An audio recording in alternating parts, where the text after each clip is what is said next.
तो अब शुरू करेंगे अपना chapter admission of A partner. तो एडमिशन ऑफ ए पार्टनर में क्या होता है कि मान लीजिए एक फर्म है जिसमें दो पार्टनर हैं ए और बी जो कि इक्वल रेशो लेते हैं। अब एक नया पार्टनर एडमिट होता है 1/4 शेयर के लिए। तो अब जब ये नया पार्टनर एडमिट होगा तो ये फर्म के प्रॉफिट से 1/4 शेयर लेगा, लेकिन इसको 1/4 शेयर लेना है। इसके लिए ये अपने साथ क्या क्या लेके आता है, ये अपने साथ कैपिटल लेके आएगा और गुडविल लेके आएगा, क्योंकि ए और बी का कहना ये है कि भाई अगर तुम हमारे फर्म में आ रहे हो और आके प्रॉफिट का 1/4 शेयर ले रहे हो तो तुम्हें भी तो अपने साथ कुछ लेके आना है। आप कैपिटल की अमाउंट लेके आओ और गुडविल की अमाउंट लेके आओ। तो नया पार्टनर जब भी एडमिट होगा ना तो वो अपने साथ एक तो कैपिटल लेकर आएगा और एक गुडविल लेकर आएगा। अब कौन कौन से टॉपिक्स हैं जो हम एडमिशन चैप्टर में हमने करने हैं। एक तो करना है न्यू रेशियो और सैक्रिफाइसिंग रेशियो कैलकुलेट करना, treatment of goodwill, treatment of reserve and accumulated profits and losses, revaluation of assets and liabilities जो कि हम पहले पीएसआर में भी कर चुके हैं, comprehensive questions and adjustment of Capitals. तो ये सारे टॉपिक जो हैं वो हमें इस एडमिशन चैप्टर में अपने कवर करने हैं। देखो हमारा पहला टॉपिक है calculation of new ratio and sacrificing ratio. देखो बेटा, न्यू रेशियो का फॉर्मूला होता है old ratio minus sacrificing ratio, और सैक्रिफाइसिंग रेशियो होता है old ratio minus new ratio.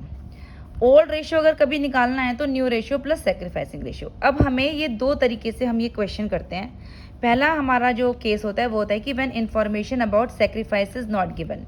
देखो, जब भी क्वेश्चन में हमें सेक्रीफाइस से रिलेटेड कोई इन्फॉर्मेशन गिवन नहीं होती कि किस पार्टनर ने सेक्रीफाइस किया है। एक नया पार्टनर आ रहा है 1/4 शेयर के लिए, लेकिन अगर क्वेश्चन में ये गिवन नहीं है ना कि वो उसके लिए सेक्रीफाइस कौन कर रहा है, तो उस केस में हम सबसे पहले कैलकुलेट करेंगे न्यू रेशियो, फिर हम कैलकुलेट करेंगे सेक्रीफाइसिंग रेशियो। सेकंड हमारा केस होता है कि मान लीजिए अगर when information about sacrifice is given, अगर क्वेश्चन में ये गिवन है कि एक नया पार्टनर आ रहा है और उसके लिए सेक्रीफाइस कौन कर रहा है, ए कर रहा है, बी कर रहा है, या दोनों कर रहे हैं, या किस रेशियो में कर रहे हैं, मतलब कोई भी इन्फॉर्मेशन अगर सेक्रीफाइस से रिलेटेड गिवन है वहाँ पे क्वेश्चन में, तो सबसे पहले हमें सेक्रीफाइसिंग रेशियो ही कैलकुलेट करना है और फिर हमें कैलकुलेट करना है न्यू रेशियो। तो कंफ्यूज बिल्कुल नहीं होना है कि जब सेक्रीफाइसिंग रेशियो हमें गिवन नहीं होता है क्वेश्चन में, सेक्रीफाइस से रिलेटेड कोई इन्फॉर्मेशन गिवन नहीं है, तो सबसे पहले आप न्यू रेशियो कैलकुलेट करिए, फिर सेक्रीफाइसिंग कैलकुलेट करिए। और जहाँ पर कोई भी इन्फॉर्मेशन सेक्रीफाइसिंग से रिलेटेड गिवन होती है वहाँ पर सबसे पहले हम सेक्रीफाइसिंग रेशियो कैलकुलेट करते हैं और उसके बाद हम न्यू रेशियो कैलकुलेट करते हैं। देखो, अब हमारा फर्स्ट केस हम ले लेते हैं कि when information about sacrifice is not given. देखो, इस टॉपिक में हमारे पास सिर्फ एक ही तरीके से क्वेश्चन आता है और वो ये होता है कि सपोज करो कि A B C are the partners sharing in the ratio 6:5:3, they admit D for 1/8 share, calculate new and sacrificing ratio. देखो, क्वेश्चन आप देखो बहुत ध्यान से कि ए बी सी पार्टनर्स थे और वो उनका रेशियो था 6:5:3। They admit D for 1/8 share, उन्होंने डी को एडमिट किया 1/8 शेयर के लिए, लेकिन क्वेश्चन में ये कहीं पर भी गिवन नहीं है कि ये 1/8 शेयर उसको किसने दिया है, ए ने दिया है, बी ने दिया है या सी ने दिया है, यानी कि सेक्रीफाइस कौन कर रहा है इस बारे में कोई इन्फॉर्मेशन क्वेश्चन में गिवन नहीं है। ठीक है, वो 1/8 शेयर के लिए तो आया है, लेकिन कौन सेक्रीफाइस कर रहा है ये क्वेश्चन में गिवन नहीं है। तो इस केस में ना बेटा हम इसको जो देते हैं ना वो हम फर्म के प्रॉफिट में से देते हैं। अब देखो, हम फर्म का प्रॉफिट हमेशा 1 मान के चलते हैं। तो देखो, अगर 1 में से उसका शेयर कितना था 1/8, यानी कि फर्म का टोटल प्रॉफिट तो 1 है और रिमेनिंग शेयर कितना बचेगा ए बी सी के लिए। देखो, टोटल प्रॉफिट था फर्म का 1/8 हमने डी को दे दिया, तो अगर इसका एलसीएम ले ले तो 7/8 बचा ए बी सी के लिए। आप समझ रहे हो, टोटल वो सेक्रीफाइस कौन कर रहा है ये मालूम नहीं है, इसलिए हमने फर्म का प्रॉफिट 1 माना है। 1 में से 1/8 तो डी ने ही ले लिया, तो बाकी ए बी सी के लिए कितना शेयर बचेगा, ए बी सी के लिए तीनों के लिए टोटल 7/8 मिलेगा। अब ये 7/8 ये तीनों किस रेशियो में लेंगे, तो ए का न्यू कितना होगा कि उसको अपने पुराने रेशियो के हिसाब से, यानी 6/14 इंटू 7/8, यानी 7/8 का 6/14 उसको मिलेगा। बी को 7/8 का 5/14 मिलेगा और सी का न्यू होता है 7/8 का 3/14। इससे इनका न्यू रेशियो आ जाएगा। ठीक है, डी का न्यू आप इसको मल्टीप्लाई करके भी निकाल सकते हैं कि वो 1/8 के लिए आ रहा था और हमें नीचे जो डिनोमिनेटर है हमारा उसके इक्वल हमें करना है, तो इंटू 2 2/16। अदरवाइज हमेशा जो नया पार्टनर आता है उसका न्यू रेशियो पुराने पार्टनर्स के सेक्रीफाइसिंग रेशियो को प्लस करके निकालते हैं, ठीक है। तो अब इनका सेक्रीफाइसिंग रेशियो आप देख लो। सेक्रीफाइसिंग रेशियो होता है ओल्ड माइनस न्यू। तो ए का सेक्रीफाइसिंग था 6/14 माइनस 6/16। ओल्ड कितना है उसका? ओल्ड रेशियो है उसका, अगर आप चेक करोगे तो ओल्ड रेशियो है उसका 6/14 और न्यू रेशियो है उसका 6/16। तो इस तरीके से हम एलसीएम लेंगे 48 माइनस 42 112 6/112। बी का सेक्रीफाइसिंग है ओल्ड माइनस न्यू 40 माइनस 35 5/112। सी का सेक्रीफाइस है 3/14 माइनस 3/16 24 माइनस 21 112 3/112। और डी का न्यू, जैसे कि मैंने बताया था, नए पार्टनर का न्यू रेशियो तीनों पार्टनर के सेक्रीफाइसिंग रेशियो को प्लस करके निकालते हैं, क्योंकि तीनों ने इतना इतना सेक्रीफाइस किया है उसके लिए, तो यही उसका न्यू रेशियो है। तो देखो बेटा, फिर से समझ लो कि जहाँ पर सेक्रीफाइस से रिलेटेड कोई इन्फॉर्मेशन गिवन नहीं है, वहाँ पर हम फर्म का प्रॉफिट 1 मानते हैं।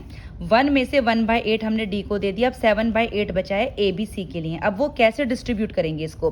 वो 6/14 लेंगे 7/8 का ए, मतलब पुराने शेयर के हिसाब से 7/8 कैलकुलेट होगा, डिस्ट्रीब्यूट होगा। तो 6/14 इंटू 7/8, 5/14 इंटू 7/8 और 3/14 इंटू 7/8, इससे तीनों का न्यू रेशियो आ जाएगा। अब सेक्रीफाइसिंग रेशियो जो निकलेगा वो ओल्ड माइनस न्यू से निकलेगा।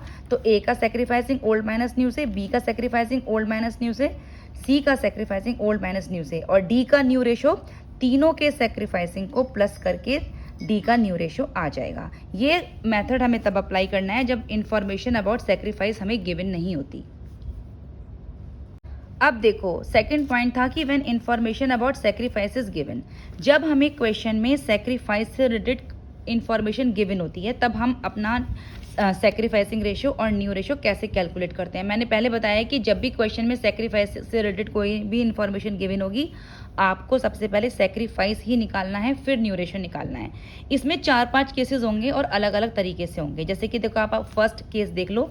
A and B share in the ratio 3:2. C gets 1/5 equally from A and B.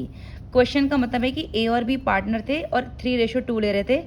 C उनके यहाँ एडमिट होता है जो कि 1/5 ले रहा है, और वो किससे ले रहा है? वो इक्वली ले रहा है A से और B से, यानी A और B उसके लिए इक्वली सेक्रीफाइस कर रहे हैं। तो यहाँ पर इंफॉर्मेशन गिवन है सेक्रीफाइस से। तो A का सेक्रीफाइसिंग कैसे निकालेंगे कि वो 1/5 ले रहा है किस इक्वली A और B से, तो इक्वल रेशियो है उनका, यानी कि वो इक्वली सेक्रीफाइस कर रहे हैं। तो ए ले रहा है 1/5 इंटू 1/2 ए से, और बी का सेक्रीफाइसिंग है 1/5 इंटू 1/2, क्योंकि वो इक्वल सेक्रीफाइस कर रहे थे। तो 1/2 दोनों सेक्रीफाइस कर रहे हैं। तो 1/5 इंटू 1/2 के हिसाब से 1/10 वो सेक्रीफाइस कर रहा है, और 1/5 इंटू 1/2 1/10 बी सेक्रीफाइस कर रहा है। तो सेक्रीफाइसिंग रेशियो हमारा 1:1 आ गया। यानी जितना वो जितने शेयर के लिए वो आया है और जितना वो सेक्रीफाइस कर रहे हैं, उनकी सेक्रीफाइस नहीं, मतलब जितना वो उसको दे रहे हैं उससे उनकी मल्टीप्लाई करके सेक्रीफाइस हम निकालते हैं। अब हमें निकालना है न्यू रेशियो, तो वही ओल्ड माइनस सेक्रीफाइसिंग से हम न्यू रेशियो निकाल लेंगे, और नए पार्टनर का न्यू रेशियो दोनों के सेक्रीफाइस को प्लस करके आएगा। ठीक है बेटा, जब ये हमें तब करना है जब वो इक्वली ए और बी से ले रहा है। अब एक क्वेश्चन और देख लो। A, B and C were partners in a firm sharing profits and losses in the ratio 3:2:1. They admit D as a new partner for 1/8 share in the profits which he acquired 1/6 from B and 1/16 from C. देखो, A और B C partner थे और उनका ratio था 3:2:1. उन्होंने D को admit किया 1/8 share के लिए, और ये 1/8 शेयर उसने किससे अक्वायर किया? 1/16 फ्रॉम बी और 1/16 फ्रॉम सी, यानी कि ये 1/8 शेयर उसको 1/16 तो दिया है उसने, 1/16 उसने बी से लिया और 1/16 उसने सी से लिया। तो यानी कि यहाँ पर जो बी ने सेक्रीफाइस किया है वो 1/16 है, और सी ने सेक्रीफाइस किया है वो 1/16 है। यानी कि यहाँ पे ऑलरेडी हमें बी और सी का सेक्रीफाइसिंग रेशियो गिवन है। ये ऑलरेडी हमारा सेक्रीफाइसिंग ही है जो वो अक्वायर कर रहा है डी से। ठीक है, तो सेक्रीफाइसिंग रेशियो ऑफ बी कितना है? 1/16, और सेक्रीफाइसिंग रेशियो ऑफ सी है 1/16। देखो, क्वेश्चन का मतलब ये है कि 1/8 के लिए वो आ रहा है जो कि 1/16 वो बी से ले रहा है, 1/16 सी से ले रहा है, यानी सेक्रीफाइसिंग रेशियो ऑफ बी 1/16 ही है। ये जो हमें गिवन है ना, ये 1/16 ये हमारा सेक्रीफाइसिंग रेशियो ही गिवन है। अब बस हम इससे न्यू रेशियो निकाल देंगे ओल्ड माइनस सेक्रीफाइसिंग से। तो देखो, ए ने तो कुछ भी सेक्रीफाइस किया ही नहीं है, तो उसका तो न्यू रेशियो वही रहेगा जाएगा जो उसका पुराना रेशो है, क्या कहते हैं 3/6। बी का न्यू रेशो क्या हो जाएगा, ओल्ड माइनस न्यू। ओल्ड कितना था 2/6 और सेक्रीफाइसिंग कितना है 1/16। एलसीएम ले लो। न्यू रेशो ऑफ सी है 1/16 माइनस 1/6 माइनस 1/16, 8 माइनस 3/48, 5/48। तो न्यू रेशो आ जाएगा और न्यू रेशो जो नए पार्टनर का है वो दोनों के सेक्रीफाइसिंग को प्लस करके आ जाएगा, तो जो कि आया 2/16। लेकिन क्योंकि हमको डिनोमिनेटर इक्वल करना था तो हमने इसकी मल्टीप्लाई 3 से कर दी, तो हमारा आंसर 6/48 आ जाएगा। 25, 24, 13, 5 और 6 ये हमारा न्यू रेशो आ जाएगा। क्वेश्चन और देख लो आप, A B and C are partners sharing profits 3:2:2। They admitted D as a new partner for 1/5 share which he acquired from ABC in 2:2:1. Calculate new ratio. देखो ABC पार्टनर थे, उसके बाद उन्होंने D को एडमिट किया 1/5 के लिए, जो कि उसने लिया है ABC से रेशो में 2:2:1 में। यानी ABC ने 2:2:1 में ये 1/5 शेयर उसको दिया है। तो देखो एस का सेक्रीफाइस मैंने वही बताया था कि 1/5 जितने के लिए वो आया है और जितना वो दे रहे हैं, तो 1/5 इंटू 2/5, बी का 1/5 इंटू 2/5 और सी का 1/5 इंटू 1/5। तो ये 2/25, 2/25, 1/25 इनका सेक्रीफाइसिंग रेशियो आ गया।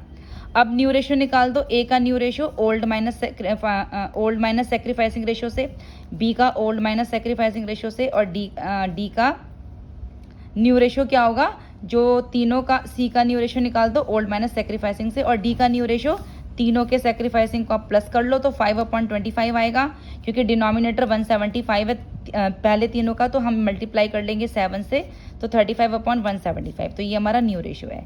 यानी कि वो 2:1 अक्वायर कर रहा था तीनों से, तो 1/5 इंटू 2/5, 1/5 इंटू 2/5, 1/5 इंटू 1/5, ऐसे इसका सेक्रीफाइसिंग रेशियो निकलेगा। फिर new ratio old minus sacrificing से, और जो नया पार्टनर है उसका न्यू रेशियो तीनों के सेक्रीफाइसिंग को प्लस करके आएगा। डिनोमिनेटर अगर अलग आ रहा है तो आप मल्टीप्लाई करके उसको इक्वल कर लीजिए। एक क्वेश्चन देख लीजिए, A and B are partners in a firm sharing profits and losses in the ratio 3:2। C is admitted for 1/5 share which he gets its wholly from A. यानी कि सी एडमिट हुआ 1/5 शेयर के लिए, जो कि सारा का सारा ए ने दिया है। यानी बी ने कुछ सेक्रीफाइस नहीं किया, तो ए का ही सेक्रीफाइसिंग रेशियो 1/5 हमें गिवन है। ये सेक्रीफाइसिंग ही रेशियो है कि उसने 1/5 जो है जितने के लिए वो आया वो पूरा का पूरा ए ने दे दिया। तो यानी 1/5 पूरा का पूरा ए ने दे दिया, तो ए ने कितना सेक्रीफाइस किया है, 1/50 तो किया है, 1/5 पूरा का पूरा उसने दे दिया। बी का कोई सेक्रीफाइसिंग है ही नहीं, तो न्यू रेशो निकाल दो। अब देखो ए का न्यू रेशो क्या होगा, ओल्ड माइनस सेक्रीफाइसिंग, ओल्ड है उसका 3/5, सेक्रीफाइसिंग है 1/5, 2/5। बी ने कोई सेक्रीफाइस किया ही नहीं है, तो उसका रेशो तो वही रहेगा जो पहले वाला था 2/5। सी का न्यू रेशो कितना है, जितना ए ने सेक्रीफाइसिंग किया है। भाई ओल्ड पार्टनर्स का सेक्रीफाइसिंग रेशो ही तो नए पार्टनर का न्यू रेशो होता है, तो 1/5 के लिए वो आया है, तो बस न्यू रेशो हमारा 2:1 आ जाएगा। यहाँ पर पूरा का पूरा ए ने दिया है, तो 1/5 पूरा का पूरा ए ने दिया, तो 1/5 ही सेक्रीफाइसिंग रेशो है जो ए ने ही दिया है। बी ने कुछ सेक्रीफाइस नहीं किया, तो उसका पुराना रेशो ही उसका न्यू रेशो है, और सी का न्यू रेशो जितना वो सेक्रीफाइसिंग उस ए ने किया है वही उसका न्यू रेशो हो जाएगा। तो न्यू रेशो 2:1 है हमारा। चलिए एक क्वेश्चन और देख लीजिए, A and B are partners in a firm sharing profits in the ratio 7:3। C is admitted as a new partner. A sacrifice 2/7 of his share in profit in favour of C and B 1/7 of his share in favour of C. Calculate the new profit ratio. देखो बेटा इस question को ना बहुत ध्यान से पढ़ना कि ए और बी पार्टनर थे और वो प्रॉफिट शेयर कर रहे हैं 7:3 में। सी एडमिट हुआ है एज अ न्यू पार्टनर, लेकिन कितने शेयर के लिए हुआ है वो यहाँ पर गिवन नहीं है, तो हम ये यहाँ पे सेक्रीफाइस वाली लाइन को बहुत ध्यान से पढ़ना है कि ए सेक्रीफाइस 2/7 ऑफ हिज शेयर। देखो आप इस लाइन को बहुत ध्यान से देखो कि ए ने सेक्रीफाइस किया है 2/7 किसका, ऑफ हिज शेयर, अपने ही शेयर का। यानी ए सेक्रीफाइस कर रहा है 2/7 ऑफ हिज शेयर, ए ने सेक्रीफाइस किया 2/7 अपने ही शेयर का, इन फेवर ऑफ सी। सी को कितना दिया है उसने, 2/7 अपने शेयर का, और बी दे रहा है 1/7 अपने शेयर का इन फेवर ऑफ सी। तो यहाँ पर जो हम सेक्रीफाइसिंग रेशियो निकालेंगे ना, उसका मतलब यह है कि ए ने 2/7 दिया किसका, अपने शेयर का, 7/10। उसका शेयर कितना है 7/10, 10। बी ने दिया 1/7 अपने शेयर का, और उसका शेयर कितना है 3/10, क्योंकि 7:3 वो ले रहे थे, तो 3/10। आगे बेटा यहाँ पर वो अपने शेयर में से दे रहे हैं, यानी 2/7 अपने शेयर में से, 1/7 अपने शेयर में से, तभी आया हमारा 14/70 और 3/70। अब न्यू रेशो कैलकुलेट कर लो ओल्ड माइनस सेक्रीफाइसिंग रेशो से। तो ए का न्यू आ जाएगा 7/10 माइनस 14/10, एलसीएम ले लो 35/70। बी का न्यू आ जाएगा 18/70, और सी का न्यू नए पार्टनर का नया रेशो पुराने पार्टनर्स के सेक्रीफाइसिंग रेशो को प्लस करके आता है, तो 17/70, 35, 18, 17। तो बेटा ध्यान रखना कि इस क्वेश्चन में ए ने सेक्रीफाइस जो किया है 2/7 वो अपने शेयर से किया है, इसलिए हमने 2/7 की मल्टीप्लाई उसके शेयर से की, और बी ने 1/7 सेक्रीफाइस किया अपने शेयर का, तो 1/7 की मल्टीप्लाई उसके शेयर से की है। ठीक है बेटा, एक क्वेश्चन और करते हैं हम। A and B are partners. They admit C for 1/4 share. In future, the ratio between A and B would be 2:1. देखो इस क्वेश्चन में ये दे रखा था कि A और B पार्टनर थे, और अब यहाँ पे उनका ओल्ड रेशो नहीं दे रखा है। जब भी ओल्ड रेशो हमें नहीं दे रखा होता ना, तो हम हमेशा उसको 1:1 यानी इक्वल मान के चलते हैं। They admit C for 1/4 share, उन्होंने सी को 1/4 शेयर के लिए एडमिट किया, और उन्होंने ये डिसाइड किया कि in future the ratio between them A and B would be 2:1, कि फ्यूचर में हम दोनों के बीच का रेशो 2:1 होगा। किसके बीच का रेशो? ए और बी के बीच का रेशो। तो यहाँ पर देखो ये गिवन नहीं है कि सी के लिए सेक्रीफाइस किसने किया है, सिर्फ ये गिवन है कि फ्यूचर में ए और बी 2:1 रेशो लेंगे। तो जब भी हमें सेक्रीफाइस रेशो गिवन नहीं होता, तो हम हमेशा ऐसे करके अपना निकालते हैं न्यू रेशो। सबसे पहले इसमें न्यू रेशो कैलकुलेट करेंगे, क्योंकि सेक्रीफाइस रेशो गिवन नहीं है। तो लेट द टोटल प्रॉफिट 1। अब कंबाइंड शेयर ए और बी को कितना मिलेगा? जब 1 में से 1/4 हमने सी को दे दिया, तो 3/4 बचा, तो ये 3/4 किसको मिलेगा? ये ए और बी को मिलेगा। लेकिन अब ये हम ओल्ड रेशो के हिसाब से नहीं देखेंगे, जो रेशो उन्होंने डिसाइड किया फ्यूचर में उसके हिसाब से देखेंगे। यानी 3/4 का 2/3 तो ए को मिलेगा, और 3/4 का 1/3 बी को मिलेगा, क्योंकि रेशो अब वो ये लेंगे। ठीक है, तो ये 3/4 का 2/3 ए को मिला न्यू रेशो, और 3/4 का 1/3 बी को मिला न्यू रेशो। तो न्यू रेशो हमारा 2:1 आ गया, क्योंकि उसको तो ऑलरेडी 1/4 मिल रहा है। ठीक है, अब देखो सेक्रीफाइसिंग रेशो कैसा होता है, ओल्ड माइनस न्यू। अब देखो ओल्ड रेशो कितना था इनका 1:1, 1/2, और न्यू रेशो कितना आया 2/4, तो ये तो 0 हो गया। बी का sacrificing old ratio 1/2, new ratio 1/4, 1/4। तो ए ने कुछ भी सेक्रीफाइस नहीं किया है, सारा का सारा सेक्रीफाइस बी ने किया है, तो whole sacrifice is made by B. तो इस क्वेश्चन में ये 1/4 शेयर के लिए आया था, मगर किसने सेक्रीफाइस किया वो गिवन नहीं है, तो हमने लेट द प्रॉफिट 1 करके उसको निकाला, जो हमारा फर्स्ट मेथड है कि when sacrifice information about sacrifice is not given. लेकिन यहाँ पे हम 3/4 इनको 2:1 के हिसाब से देंगे, कि 3/4 का 2/3, 3/4 का 1/3 न्यू रेशो आ जाएगा उससे हमारा। अब सेक्रीफाइस कैलकुलेट कर देंगे, ए सेक्रीफाइस, बी सेक्रीफाइस, तो whole sacrifice is made by B.